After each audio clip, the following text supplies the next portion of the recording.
Hello friends.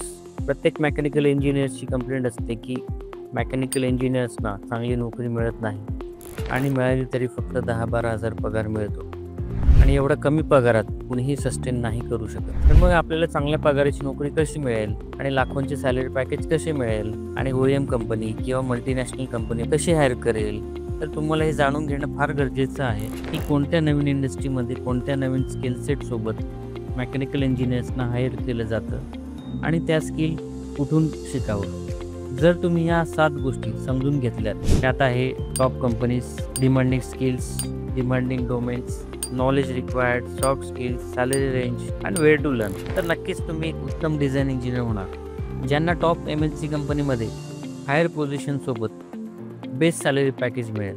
या व्हिडिओमध्ये मी तुम्हाला सविस्तर सांगणार आहे की कोणत्या स्किल्सवर फोकस करावं, कुठलं टेक्निकल नॉलेज गेन करावं आणि कुठं इंटर्नशिपसाठी कशा प्रकारे अर्ज करायचा आणि इंटर्नशिप पूर्ण केल्याच्या नंतर कशी फुल टाईम नोकरी मिळवायची ही जगातील टॉप OEM कंपनीमध्ये.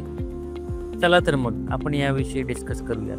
जर मार्केट डिमांडची गोष्ट केली तर इंडियन स्किल रिपोर्टनुसार 2024 यूथ एम्प्लॉयबिलिटीत मेकॅनिकल इंजिनियरची संख्या सर्वात वरच्या क्रमांकावर आहे, ज्यांची संख्या 55% जास्त आहे आणि ही खूप चांगली बातमी आहे. अकॉर्डिंग टू रिपोर्ट्स, पुढील 5 वर्षात EV इंडस्ट्रीमध्ये 2 लाख स्किल सेट असलेल्या एम्प्लॉईजची गरज भासणार आहे, ज्यात सर्वाधिक संख्या मेकॅनिकल इंजिनियर्सची असेल. For example Tata Motors, Mahindra and Mahindra, Eco Mobility इत्यादी कंपनीमध्ये. जर सॅलरी पॅकेजबद्दल बोलायचं झालं तर या क्षेत्रात मेकॅनिकल इंजिनियर्सला सरासरी 5 लाख ते 20 लाख रुपयांपर्यंत सॅलरी दिली जाते. त्यांच्या स्किल्स आणि नॉलेजच्या बेसिसवर automation, robotics, 3D printing, HVAC आणि रिन्युएबल एनर्जी अशा काही टॉप इंडस्ट्रीज जिथं मेकॅनिकल इंजिनियर्सची मोठी डिमांड आहे. पण फक्त डिप्लोमा किंवा BTechची डिग्री मिळून काम चालणार नाही.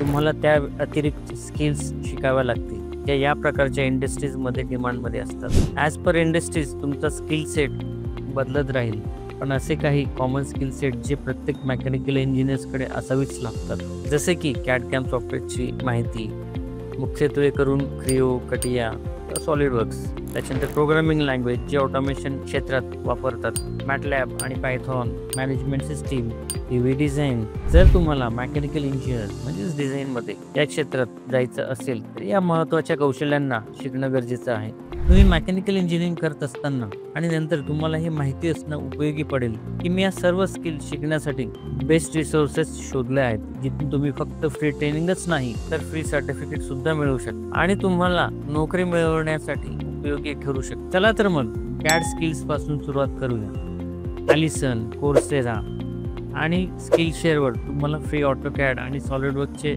फ्री कोर्सेस मिळतील, जिथे तुम्हाला बेसिक 3D मॉडेलिंग आणि ड्राफ्टिंग शिकवले जाईल. यानंतर तुम्हाला प्रोग्रामिंग स्किल्सकडे वळायचं आहे. त्यासाठी प्रथम पायथॉन शिकणं गरजेचं आहे. पायथॉनचा फ्री कोर्स तुम्हाला कोर्सेरा, ग्रेट लर्निंग या प्लॅटफॉर्मवर शिकायला मिळेल. याशिवाय तुम्हाला MATLAB प्रोग्रामिंगचीही गरज भासेल. तसेच डेटा सायन्स हे कोर्स सुद्धा तुम्हाला वरील सांगितलेल्या प्लॅटफॉर्मवर फ्रीमध्ये शिकायला मिळेल. हे कोर्सेस तुम्हाला design, manufacturing, analysis, computational fluid dynamics, automation इत्यादी मेकॅनिकल इंडस्ट्रीशी रिलेटेड फील्डमध्ये उपयोगी आहेत. हे कोर्सेस तुम्हाला कॅम्पस प्लेसमेंटसाठी अत्यंत उपयुक्त ठरू शकतात. आता EV इंडस्ट्रीजकडे वळूयात. शिक्षा ऑनलाईनवर E mobility related free courses उपलब्ध आहेत, पण त्याआधी तुम्हाला ठरवावं लागेल की तुम्हाला करिअर कुठल्या फील्डमध्ये करायचं आहे. आता इंटर्नशिप बद्दल बोलूयात. तुम्ही ऑफलाईन इंटर्नशिप करू शकतात. त्याच्यासाठी इंटर्नशाला वेबसाईटवर अनेक ऑप्शन्स उपलब्ध आहेत. तसेच तुम्ही ऑफलाईन सुद्धा Tier 3, Tier 2 म्हणजेच स्मॉल स्केल, मिडियम स्केल इंडस्ट्रीजमध्ये अप्लाय करू शकतात.